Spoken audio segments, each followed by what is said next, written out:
네, 안녕하십니까. 최노무사의 노동과 정치 11번째 방송입니다.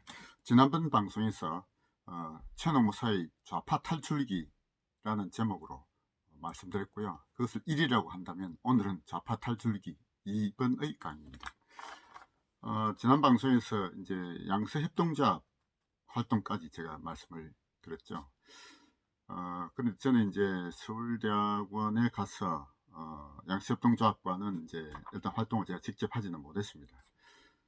그 이후에 제가 군대를 가가지고 군에서 그 광주 사태를 이렇게 들었거든요. 간접적으로.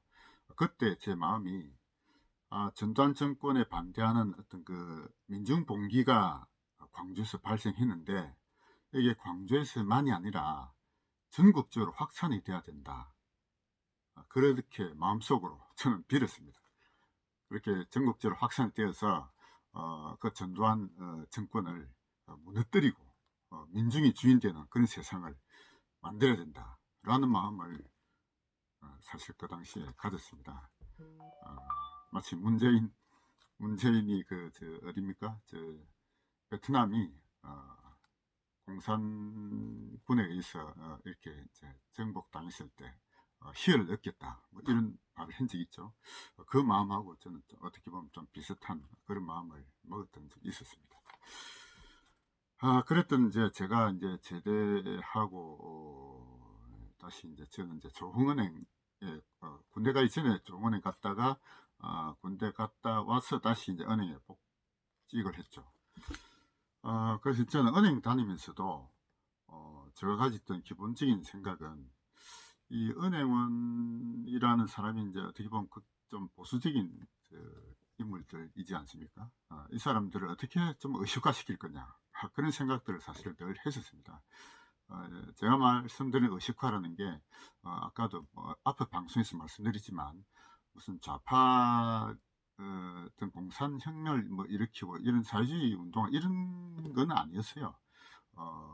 이게 그 뭡니까, 함석헌 선생님이 늘 말씀하신 CR의 소명, 그러니까 각자가 하나님으로부터 부여받은 뭔가 어떤 그 뜻이 있다, 해야 될 이루어야 될 어떤 소명이 있다, 그런 생각이죠. 그래서 그렇게 자기 뜻을, 자기 소명을 깨닫지 못하는 일반인들로 하여금 뭔가 어떤 각성된 삶을 살 수 있도록 사람을 좀 깨우쳐야 된다, 뭐 이런 마음이죠. 그런 생각들을 늘 하면서 작은 모임이나마 혹은 또 주변에 만나는 사람이나마 늘 그들을 좀 깨우치려는 그런 어떤 마음가짐을 가지고 은행 생활을 했다, 이렇게 말씀드릴 수 있습니다. 그러다 보니까 이제 자연스럽게 은행 노조 활동에 관여를 하게 됐죠. 제가 노조 간부가 된 건 아닙니다만 대의원, 그러니까 뭐 지점이나 뭐 이렇게 부서에서 직원들을 대신하는, 대변하는 이제 대의원은 제가 뭐 여러 번 좀 한 것 같습니다. 그러면서 그 당시 저는 이제 조흥은행에 다녔는데요. 조흥은행의 은행의 노조위원장 선거하는데 제가 관여한 적이 있습니다. 제가 직접 뭐 출마하고 이런 건 아니고 그때 노조위원장에 출마하는 사람의 연설문을 제가 써준 적이 있습니다. 그래서 그 연설문 뭐그 덕분이라고는 그건 모르겠습니다만 그가 이제 노조위원장에 당선도 됐죠. 그런데 이제 제가 쓴 노조위원장 선거 연설문하고 또 뭐 당선되고 나니까 또 뭐 제가 써준 연설문대로 또 잘 안 하더라고요. 어쨌든 그렇게 이제 노조 활동에도 좀 대의원으로 관여도 해본 적이 있고요. 그러다가 이제 저는 조흥은행에서 동남은행이라는 곳으로 직장을 옮겼습니다. 제가 동남은행으로 직장을 옮기니까 이제 저는 동남은행이 문을 열고 한 1년 뒤에 넘어갔거든요. 그래서 막상 가니까 그 조흥은행에 있을 때 이제 제 후배 중에 한 명이 마침 노동조합을 설립하는 준비를 하고 있더라고요. 그래서 저보고 노동조합 설립하는 걸 좀 도와달라, 이렇게 요청이 들어왔습니다. 그때 이제 저는 이미 공인노무사 자격증을 가지고 있었고요. 뭐 노동법에 대해서는 뭐 어떻게 보면 전문가 라고 이제 이렇게 할 수가 있겠죠. 그래서 노동조합을 이제 만드는 데 제가 이제 참여를 하게 됐습니다. 제가 저흥은행 노동조합의 대의원도 하고 뭐 노조위원장 선거할 때 또 뭐 연설문도 제가 써주고 했지만 이렇게 기존의 그 은행 노조가 어떻게 보면 이제 오랫동안 그 의용 노조로서 그 당시 제 눈으로 봤을 땐 그렇죠. 진정으로 어떤 근로자, 노동자들을 위한 그런 노조가 아니라 어떤 노조 간부들의 기득권을 옹호하는 그런 어떤 기득권 노조가 되어서 진정한 노조 개혁은 참 어렵다, 이런 이제 느낌을 가지고 있었는데요. 이제 동남은행이라는 신설 노조가 이제 새로 생기려고 하다 보니까 여기는 잘만 하면은 어떤 노동조합 운동의 새로운 방향을, 바람을 불러일으킬 수도 있겠다, 이런 마음이 좀 들었습니다. 그러면서 이제 제가 동남은행 노동조합 설립에 아주 처음부터 관여를 하게 됐죠. 뭐 은행 노동조합 설립이라는 게 이제 사용자에게 미리 알리고 하는 건 아니지 않습니까? 그래서 이제 노동조합을 설립 신고를 하면서 미리 직원들에게 왜 우리가 이제 노조를 만들려고 하는지 그 취지를 제가 썼습니다. 취지를, 노동조합을 설립하고자 취지를 써서 전 직원에게 다 이렇게 인쇄물을 만들어서 이렇게 뿌렸죠.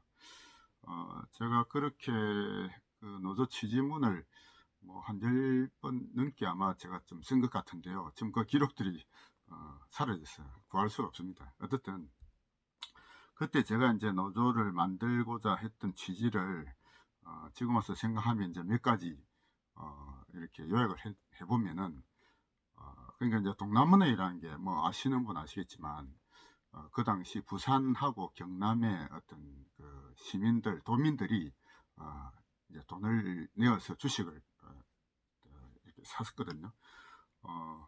그렇게 부산 경남의 이제 어떤 국민들이 은행을 만들었다, 은행의 주인이다, 이렇게 볼 수가 있는데, 이 은행을 제대로 키우자. 그런데 이제 신설은행에 보면은 그 각종 외압이 참 많이 들어옵니다. 신설은행에 그 임원으로 선임된 분들이 다 누군가의 어떤 추천을 받고 아마 임원이 된 걸로 알고 있는데요. 청와대라든지 뭐 재무부라든지 뭐 하여튼 여러 군데서 은행의 임원으로 추천을 받아서 된 분들입니다. 그래서 그런 분들이 그런 자기를 추천한 쪽에 여러 가지 어떤 부탁, 뭐 압력, 이걸 거절하기가 아마 어렵지 않을까, 이렇게 생각을 한 거죠. 신설은행에 들어오는 압력들은 뭐 크게 세 가지로 볼 수가 있습니다. 첫째가 대출 압력이죠. 뭐 압력일 수도 있고 청탁일 수도 있고 뭐 부탁일 수도 있는데, 어쨌든 그런 그 대출 압력이 들어왔을 때 거절하기가 쉽지 않을 것이다. 그리고 또 하나는 인사 압력입니다. 자기가 아는 사람을 뭐 또 누구를 취직을 시켜달라, 이런 또 부탁도 있을 수 있고요. 또 하나가 이제 지점 설립 압력이죠. 한 건물에 뭐 1층에 이제 은행이 들어오면 그 건물이 좀 살아나는 경향이 있지 않습니까? 그러다 보니까 이제 어떤 건물에, 자기가 아는 건물에 지점을 설치해 달라, 뭐 이런 부탁. 그래서 신설은행일수록 그런 압력이 아마 더 많을 것이다, 이렇게 보죠. 그래서 이제 제가 그 당시에 노조를 설립하고자 했던 취지문은 이제 그런 압력을, 외압을 임원들은 사실 막기 어렵다.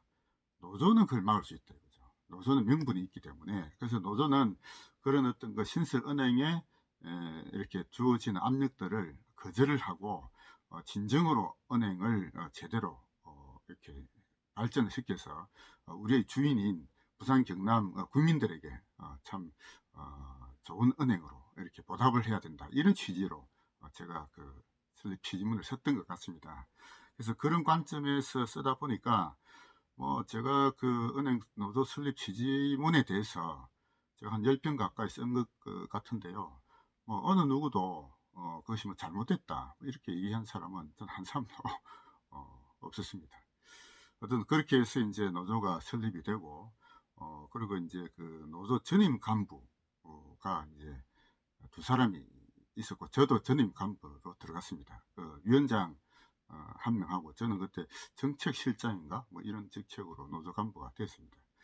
그래서 막상 이제 은행 노조의 전임 간부가 되면서 그 당시에 이제 제가 생각했던 것은 제가 뭐 학교 다닐 때부터 이제 어떤 그 민주화 운동이라 그럴까요? 학생 운동의 시민 운동화 이런 데 이제 관심이 늘 있다 보니까 이 노동조합도 이제 그 '제대로 된 노동 운동을 해야 되겠다.'라고 생각을 했는데요. 그때 이제 그러니까 이제 80 몇 년도입니까?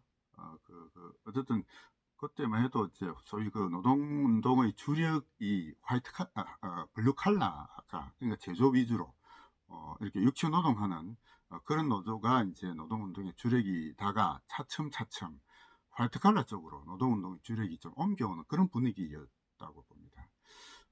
그리고 그 뒤에도 이제 그 소위 은행 금융기관 노조위원장이 한국노총의 위원장으로 간 사례가 몇 번 있었지 않습니까? 그래서 조은행 노동조합을 하면서 워낙 그 이제 오래된 그 거대 노조가 자기 기득권을 포기하기가 어렵기 때문에 신설은행에서 노동조합 운동을 제대로만 한다면 우리나라 노동운동의 방향도 막 크게 바꿀 수도 있을 것이다. 그런 기대를 저는 사실 어느 정도 가졌습니다. 그래서 동남아 노동조합에 제가 전임 간부를 하면서 어떤 우리나라의 노동운동의 어떤 기본 방향을 좀 바꿔야 되겠다. 제대로 된 노동운동을 하자. 이런 마음을 가졌었죠. 그런데 막상 이제 문제는 어디에서 발생했느냐 하면은 제가 노동조합의 전임 간부로 들어가면서 노조 내부에서 발생했습니다. 저는 이제 제가 그때 이제 동남아 노동조합을 할 때 저는 이미 대리가 되어 있었거든요. 그런데 이제 노동조합 간부가 되면은 기득권 노조들은 어떻게 했느냐 하면은 어, 그 행원에서 대리로 될 때 책임자 시험이라는 게 있습니다. 그 책임자 시험이라는 게 굉장히 중요한 시험이고요. 일단 책임자 시험을 다 합격을 해야만 대리, 소위 책임자로 승진할 수 있는 자격을 갖추게 됩니다. 그런데 기존 은행의 노조는 어떻게 했느냐 하면은 노조 간부가 되면은 책임자 고시를 다 면제를 해줬습니다. 면제를 하고 제일 먼저 자기 동기들 중에 새 책임자 대리가 된 거기와 이렇게 호봉을 맞춰줬습니다. 그러다 보니까 노조 간부가 되면은 책임자 시험도 안 치고 뭐 대리도 제일 빨리 되고 이런 어떤 그 특혜를 봤었죠. 그래서 저는 그것이 불합리하다. 그 노조 간부가 정말 그 조합원들 위해서 자신을 희생을 하고 봉사를 해야 되는 해야 되는데 오히려 자기 기득권을 먼저 챙긴다. 이거는 잘못된 노동운동이다. 저는 그렇게 생각했거든요. 그래서 저는 이제 신설 노조인 동남은행 노조에서는 책임자 고시를 다 치자. 저는 그렇게 주장을 했죠. 뭐 저는 이미 대리가 됐기 때문에 뭐 저하고는 관계가 사실 없습니다만 그것보다는 노동운동의 올바른 방향을 가기 위해서는 노조 간부들이 자기의 기득권을 포기해야 된다. 저는 그렇게 생각을 하고 그걸 주장했던 겁니다. 그런데 같이 참여했던 다른 이제 그 노조 간부들은 아이 말이지 그걸 왜 포기하느냐, 포기 못한다, 이렇게 나온 겁니다. 예, 그리고 또 하나는 저는 그 뭡니까 신설은행 그 동남은행이 처음 넘어올 때 이제 일단 그 당시로 보면은 이제 조금 승진도 빨리 하고 임금도 조금 높았고 그런 게 있었습니다. 그런데 저는 뭐를 주장했느냐? 그때 이제 동남은행의 주인은 그 은행에 투자한 어디입니까 부산 경남 그 도민 시민들이거든요. 근데 그분들이 은행에 투자를 했을 때는 그 당시에 이제 정기금 금리가 한 10몇 프로 됐어요. 굉장히 정기금 금리가 높을 때였습니다. 그런데 그런 안정된 예금 금리를 포기를 하고 은행에 투자를 했을 때는 결국은 장래의 가치, 그 주가가 상승한 걸 기대하고 투자를 한 것이 아니겠습니까? 그래서 이제 처음에는 그 은행이 설립되고 나서 처음 몇 년간은 사실 배당을 할 수가 없습니다. 기초 비용이 많이 들기 때문에 이익을 낼 때까지는 시간이 참 많이 걸리죠. 몇 년간 걸리는데 그 몇 년 동안 배당을 하지 못하죠. 그러면은 은행 그 정기예금 금리의 확실한 걸 포기를 하고 이렇게 동남은행에 투자를 한 투자자의 입장에서 볼 때는 그 몇 년간의 그 기다린 뭔가 보람이 있어야 되지 않겠습니까? 그래서 최소한도 뭐 한 3, 4년, 5년 이상 지나고 나서는 은행의 주가가 그만큼 올라가야 그 보상을 받는다. 이제 그렇게 생각할 수 있는데요. 그래서 저는 이제 뭐라고 주장했느냐. 어, 나중에 그 은행 정기예금 정도의 어, 배당을 받을 때까지, 그러니까 이제 은행 투자한 그 주주분들에게 그 배당을 받을 때까지 노조에서 임금 동결 선언을 하자. 저는 그렇게 얘기를 했습니다. 만약 그것이 이제 받아들이신다면 그것이 대외적으로 알려지고 하면은 동남아에 투자한 우리 그 국민들, 시민들이 그 은행을 어떻게 생각했습니까? 야, 노조가 나서서 임금 동결하겠다. 배당 받을 때까지, 그러니까 정기예금 금리를 받을 때까지 그 배당 그 임금을 올리지 않겠다라고 만약에 선언한다면, 그러면 그분들이 다 이 은행이 정말로 이 은행이 내 은행이 돼야 되겠다, 우리가 은행을 키워야 되겠다, 이런 마음이 들지 않겠습니까? 그래서 모든 그 어떤 그 뭔가 은행 거래를 다 동남은행으로 집중시키고, 은행을 어떻게 하면 키워가지고 주식 가치를 올리려고 아마 분명히 동참하고 노력을 해줄 것이다. 저는 그렇게 생각했던 거죠. 그런데 그거를 같이 했던 우리 노조를 같이 했던 그 친구들이 그건 전혀 뭐 생각도 못하는 일이다, 받아들일 수가 없다, 뭐 이렇게 거절을 했죠. 왜? 기존 은행을 버리고 이제 새로운 은행으로 왔을 때는 다 뭔가 뭐 좀 더 급여도 좀 더 많이 받고 뭐 성지도 빠르고 뭐 그런 걸 기대하고 다 왔는데, 어떻게 조합원들에게 임금 동결을 노조가 선언하느냐. 그건 도저히 조합원들 설득시킬 수도 없고, 그건 뭐 노조가 도저히 그런 걸 한다고 뭐 기대할 수 없다, 뭐 이라고 다 이제 거절을 했던 거예요. 그래서 이제 제가 생각할 때 이게 참 은행 노조, 금융기관 노조가 제대로 된 운동을 한다면 우리나라 노동운동의 방향도 저는 어느 바꿀 수 있겠다, 이런 기대를 가지고 참여를 했는데, 이게 이 친구들이 수준을 가지고는 참 그런 걸 하기가 쉽지가 않다, 이렇게 생각을 했습니다. 그리고 또 하나가 또 어떤 게 있었냐면은, 이제 기존 은행 노조의 조직도를 보면은 맨 위에 위원장이 있고, 이렇게 이제 중간에 간부가 있고, 맨 아래 조합원들이 있거든요. 저는 조직도를 바꿔라. 맨 밑에 위원장이 있고 조합원들 맨 위에, 그러니까 위원장을 비롯한 그 간부들은 다 조합원들을 위해서 봉사하고 희생하는 자리지 그들 위에 군림하는 자가 아니다. 저는 그렇게 주장을 했던 겁니다. 그리고 이제 그것을 구체적인 사례로는 기존 은행의 노조를 보면은, 예를 들어서 이제 출장을 가지 않습니까? 위원장하고 뭐 간부하고 뭐 예를 들어 같은 비행기나 같은 기차를 타고 가더라도 이 일당이 틀린 거예요. 하루 일당이. 어느 기존에 은행이 그렇게 한다 이거죠. 기존 은행에 보면 이제 은행장하고 뭐 임원, 부장 뭐 이렇게 출장 가면은 하루 일당이 다 틀립니다. 출장비가 틀려요. 그거를 기존 노조들은 그대로 답습하고 있는 거거든요. 그러니까 똑같이 가더라도 위원장하고 제가 이제 정책실장이라는 직책이 있었는데, 뭐 정책실장이나 부장이나 일당이 틀린 거예요. 이게 무슨 소리냐. 은행 노조는 뭐 간부 단지 위원장이다, 뭐 또는 부장이다, 조합원이다가 단지 역할이 틀릴 뿐이지, 이렇게 뭐 급여가 틀린다는 건 이거는 이제 사고방식 잘못된 거다 하고 하니까, 이게 기존 노조 다 그리 한다 이겁니다.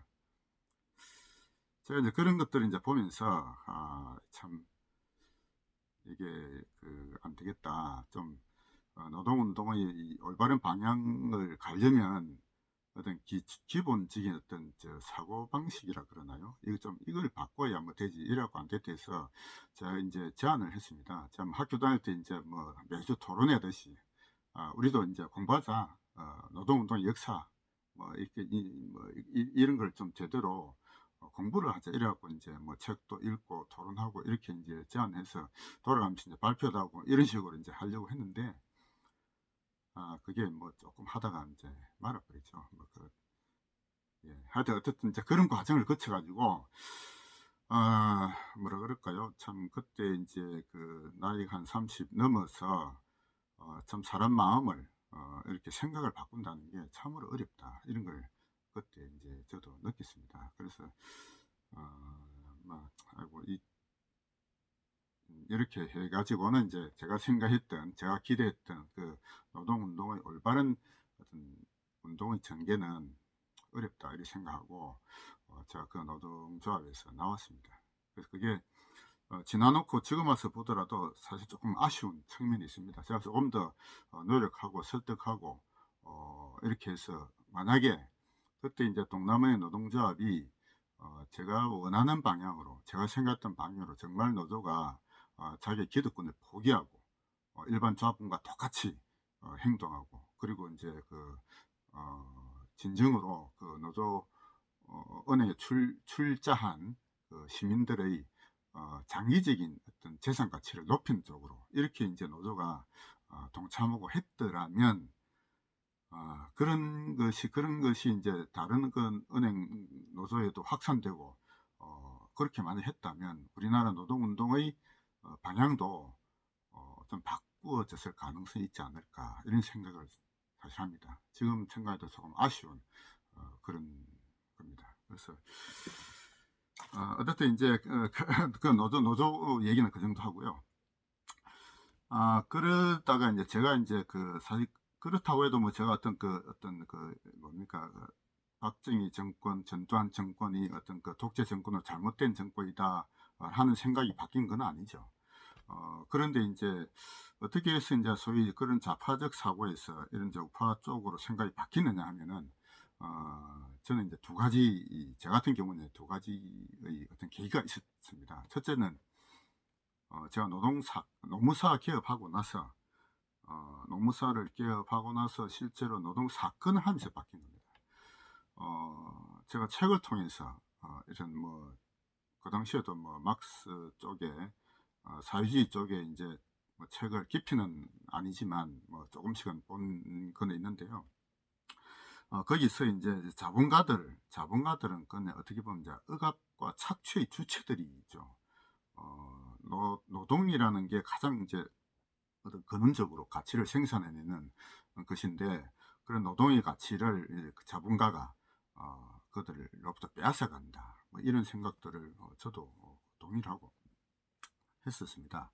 그런데 이제 막상 이제 노동 사건을 접하면서부터 이게 근로자가 약자고 근로자를 위해서 내가 뭔가 조금 도와줘야 되겠다 이런 생각을 가지고 있었는데, 사건을 하면 할수록 그게 아니다, 이게 아니다, 이게 아닌데 이런 생각들을 자꾸 드는 거예요. 근로자가 약자고 사용자가 그들을 착취한다 이런 생각을 가지고 있던 것이 사건을 진행하면서 이게 아니다, 사용자 중에서 솔직히 제가 만나본 사용자 중에서 의도적으로 근로자를 착취해야 되겠다 이런 마음을 먹은 사람은 저는 한 사람을 본 적이 없습니다. 물론 사용자가 조금 더 이제 편하게 이렇게 일을 하고 이렇게 보이는 점 물론 있겠지만, 그러나 근본적으로 근로자를 착취한다기보다도 어떻게 하면 다른 회사보다도 조금이라도 더 높은 급여를 줄 수 있는 그런 회사를 만들 것이냐, 이게 더 일반 사용자들의 마음이죠. 보통 이제 근로조건이라는 게 결정되는 게 유사한 업체 비슷한 규모의 유사한 업체의 그 급여 수준을 거의 그대로 대부분 따라하거든요. 특별히 많이 준다든지 적게는 이런 게 아니라, 그러나 유사한 업체의 노동 근로조건보다도 조금은이라도 낮게 줘야 더 이제 유능한 사람들을 뽑을 수 있고 더 오래 근무시켜주고 이렇지 않습니까? 그러니까 실제로 근로자와 사용자 간에 이루어지는 근로조건, 임금이라든지 근로조건의 결정은 어떻게 되느냐, 이미 그 노동시장에서 어느 정도 이미 결정되어 있는 겁니다. 특별히 많이 줄 수 있다 해서 더 많이 주고 이런 건 사실 아니에요. 비슷한 규모에서 조금 우대해 줄 수 있으면 그게 이제 좋은 회사고 좋은 근로자를 뽑을 수 있고 이런 거죠. 그래서 그런 이제 노동 사건을 접하면서부터 사용자가 근로자를 억압하고 착취하고 이런 쪽보다는 어떻게 뭐라 그럴까요? 노동법의 어떤 약점이라 그럴까요? 노동법의 어떤 이런 노동법에서 정해진 그런 규정에 의해서 사실은 당사자 간에 약속한 거는 다 줬는데 그보다도 더 이상 법에 있기 때문에 이제 더 달라, 이런 것들이 오히려 저는 훨씬 더 많이 봤습니다. 그래서 어쨌든 제가 이제 노동 사건을 뭐 해고 사건이나 체불 사건이나 여러 가지 사건을 접하면서부터 이게 근로자가 오히려 약속을 어기고 부당한 요구를 하는 그런 일들을 저는 더 많이 봤거든요. 그런데 법은 어떻게 되어 있느냐? 그들을 근로자가 약자다 하고 사용자를 범인 죄악시하고 이런 게 규정도 그렇게 되어 있고 법도 그렇게 되어 있고 해석도 그렇게 하고 그런 거를 저는 이제 많이 겪었습니다. 그러다 보니까 그런 그 노동 사건을 이제 하면서 이게 오히려 노동법에 의해서 그 부당한 대우를 받는 사람들이 근로자가 아니고 오히려 사용자다. 저는 그런 사례를 너무 많이 봤습니다. 그래서 이제 제가 이제 노동자 입장에 서서 근로자가 약자니까 그들을 위해서 내가 뭔가 해야 되겠다는 마음에서부터 이게 사용자, 그러니까 사용자들의 어떤 약한 어, 노동법에 의해서 좀 노동법에 의해서 고통받는 사업주들이 참으로 많습니다. 그래서 그런 이제 사건들을 하면서 이제 조금씩 그런 마음들이 바뀌어 왔다. 저는 그렇게 말씀드릴 수가 있고요. 이제 또 하나는 뭐냐 하면은 북한에 대한 겁니다.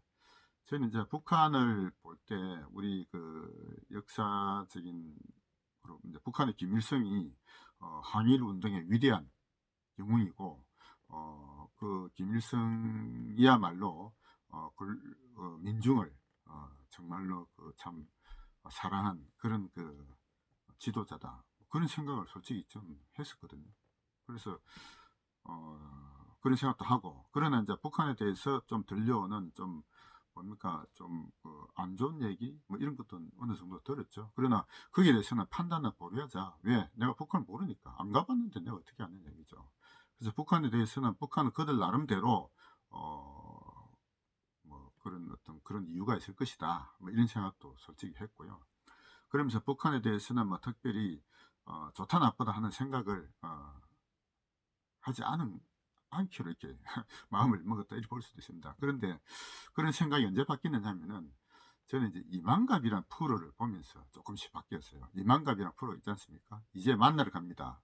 그 프로에서 북한에 탈북한 사람들, 이 탈북기, 예, 그 남이석이 코미디언이 이제 진행을 하고 또 뭐 이쁜 또 북한 이제 여자애들이 나와서 하다 보니까 뭐 처음에 이제 재미로 이제 한두 번 이렇게 봤는데요. 그러다가 이제 그 북한 탈북기를 듣고 그러면서 이제 가족과 헤어지고 이런 얘기를 듣다 보니까 이게 참 이게 북한의 실상인가? 그동안 내가 북한에 대해서 막연히 생각했던 막연한 환상 같은 게 이제 깨어진 거죠. 아, 그러면서 이게 북한의 어떤 정권에 대해서 분노하는 마음이 조금씩 생겼습니다. 이런 나라를 북한이라는 게 만들었더냐. 그래도 북한의 우리 민족, 우리 형제들이지 않습니까? 저는 이제, 제 일본에 사는 제 사촌, 누나가 북한에 한 사람 같다 이런 얘기를 사실 들어서 만나지 못했지만 그러니까 이제 우리의 수많은 그 친척들 이 이웃들이 북한에 지금 살고 있지 않습니까? 그들은 다 우리 한 핏줄 한 형제다 이런 생각을 사실은 버릴 수가 없죠. 근데 그들이 북한에서 그렇게 고통받고 지옥 같은 삶을 살았다 하는 거를 증언을 듣다 보니까 사실 제 마음속에 이제 분노가 치밀어 오르는 거예요. 저런 정권이 북한이라는 것이었느냐. 그러면서 이제 김일성에 대해서도 이게 잘못된 어떤 뭡니까 어떤 거짓 선동, 윗선 이런 것들이 아마 많이 있을 거다 이런 생각도 하게 됐습니다. 그래서 이제 이만갑이나 프로를 보면서 이제 거의 뭐 소급해서 지나간 프로 거의 이제 다 봤습니다. 뭐 그래 이제 보면서 이게 북한이 내가 북한을 잘못 생각했구나 하면서 그 이제 북한을 탈북한 탈북자들의 수기 또 이제 책을 구해서 보게 됐고 그러면서 북한이라는 게 얼마나 참 잘못된 나라고 그동안 북한에서 막연히 품었던 어떤 환상 같은 것이 얼마나 잘못된 것이냐 이런 생각을 이제 가지게 됐죠. 그러면서 그 외에 그러면 이제 북한만이 아니라 중공, 소련 이런 소위 공산권도 실제로는 그들이 얼마나 참 잘못된 정책을 폈는가 하는 것도 이제 차츰차츰 이제 알게 된 겁니다. 그러면서 뭐 소련과 중공에서 정말로 막 수백만 수천만 명이 죽었고 뭐 이렇게 뭐 그런 걸 보니까 공산주의야말로 정말로 이 20세기에 들어서서 정말로 악마 같은 그런 어떤 정권이었다 하는 걸 이제 비로소 알게 된 겁니다. 비로소. 그래서 이제 저희 이제 아까 경험으로 첫째는 이제 제가 직접 노동사건 하면서 차츰 접하게 된 것과 함께 리만갑을 통해서 북한에 대한 실상을 조금씩 알게 되고, 다음에 공산주의에서 이루어졌던 어마어마한 어떤 그 살인 행위들을 조금씩 알게 됐죠. 그러면서 공산주의라는 건 정말로 악의 제국이다, 없어져야 된다, 이런 생각들을 하게 된 것입니다. 예. 그러면서 우리나라의 현재 이제 그 정권이 모든 이제 우리 역사에서 공산주의는 사실은 멸망했다, 이렇게 생각하고 알고 있는데요. 이 대한민국에서 이렇게 다시 또 공산주의, 사회주의가 또 다시 이렇게 기승을 부리고 있다는 걸 보니까 정말 참 한심스럽고 이렇습니다. 예. 이상이 이제 제의 최은옥 목사의 좌파 탈출기라고 이름 붙인 저 개인적인 경험담을 두 번에 걸쳐서 말씀드렸습니다. 네, 감사합니다.